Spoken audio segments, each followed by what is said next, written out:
Bienvenue à la Minute Technique. Aujourd'hui, je vais vous montrer la deuxième sortie sur le Jujigatame. Donc la première, elle était quand on fermait en Mataléon, c'est une saisie qui est très sûre pour nous puisqu'on a une grosse rétention. La deuxième, c'est j'ai perdu cette saisie et je viens en 10 doigts. Donc là, ça devient très compliqué parce que c'est très facile à faire sauter ce grip-là.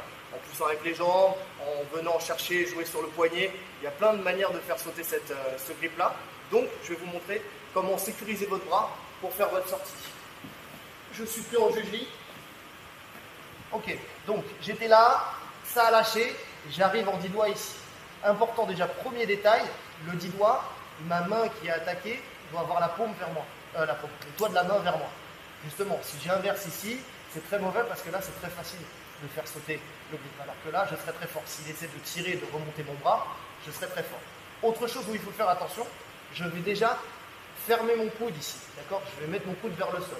Pourquoi? Parce que ici, s'il arrive à tirer vers le haut, d'abord vers le haut, et ensuite tirer, les deux bras vont venir, et là, il mettra le juji très facilement. S'il arrive à lever mes bras, en fait, ma résistance sera moindre quand mon bras va se tendre, et il pourra emmener avec les deux mains. Donc, première chose à faire, c'est le doigt de la main vers moi. Deuxième chose, je ferme mon coude. Je suis fort, en fait. Je tire par là et je tire vers moi. Ce qui fait que là, c'est beaucoup plus compliqué pour lui. Là, c'est une situation où je ne peux pas rester longtemps là, d'accord? Donc il va falloir que je sécurise ce bras-là. Habituellement, on a l'habitude de voir, je ramène la main, je ramène ma jambe et je mets ma main dans le creux ici. Le problème, c'est que on a fait un petit brainstorming au club et on s'est rendu compte que c'était pas bon du tout. Pourquoi? Parce qu'avec ton autre main, tu vas pousser mon poignet. Non, tu vas pousser mon poignet ici, là.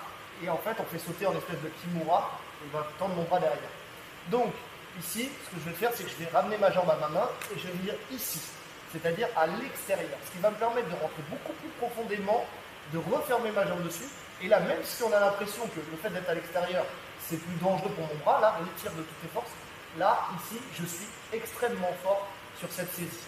Donc, je vous invite à privilégier celle-là à celle-là, d'accord? Donc là, je referme. Une fois que j'ai fait ça, que j'ai sécurisé mon bras, il va falloir que je commence à me créer un peu d'espace, d'accord? Donc, je vais venir, je vais pousser la jambe qui est vers mes jambes, je vais décaler mes hanches ici, et je vais, hop, la sécuriser entre mes jambes. Plus j'écarte ses genoux, et moins j'ai de danger sur le juji. La dernière des choses à faire, ça va être de venir ici, de prendre son talon au niveau de sa cheville, d'accord? Et je vais venir pousser sa jambe vers la mienne, d'accord? Limite à la faire passer par-dessus. Pourquoi? Parce que là, hop, je vais changer mon grip ici. Là, ce grip-là, il est très très fort. S'il veut tirer, déjà il n'est pas stable, il a beau tirer autant qu'il veut, là pour faire lâcher, ça va être très très compliqué. Pourquoi je ramène la jambe? Remonte, assis-toi. Pourquoi je ramène la jambe? Parce que si je fais juste ça pour venir là, tout l'espace ici, il a tout le temps d'arracher mon bras. Même si les jambes sont écartées, il y a toujours moyen de faire taper. Donc pour limiter les dégâts, je viens, je pousse ici, et je viens là.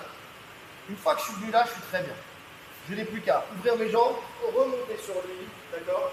Vous avez vu, là, ça a déjà lâché, en fait, quand je remonte sur lui. Et même s'il me tenait, de toute façon, j'aurais pu faire arracher le bras. Je la remonte encore une fois. Je suis pris, d'accord? J'étais en Mataléon, il a tiré, boum, je me retrouve ici. Je viens, je tire vers l'extérieur et vers moi, d'accord? Je remonte mes jambes. Encore une fois, pour limiter la distance, boum, je sécurise ici. Je viens, je prends ici sa cheville. Si jamais il croisait les jambes, croise les jambes, les pieds, pour ceux qui croisent. S'il croise ici, vous allez venir et vous allez venir avec votre coude, je veux dire forcer là. Ça va faire sauter le grip, vous prenez tout de suite et hop, j'enroule sa jambe. Deuxième, je viens prendre au niveau du talon, je viens chercher ici. Je viens dans le creux du genou si possible. Là, ici, vous êtes très fort. Là, le juji, c'est très compliqué pour lui de venir et de le placer. Et là, je n'ai plus qu'à ouvrir mes jambes. Si je peux crocheter ici, ça peut être un petit plus aussi pour vous aider à remonter et de remonter sur votre adversaire. Je pousse sur son genou et j'arrache. D'accord? Derrière, pareil, je peux passer dans son dos et accélérer. Ok à vous?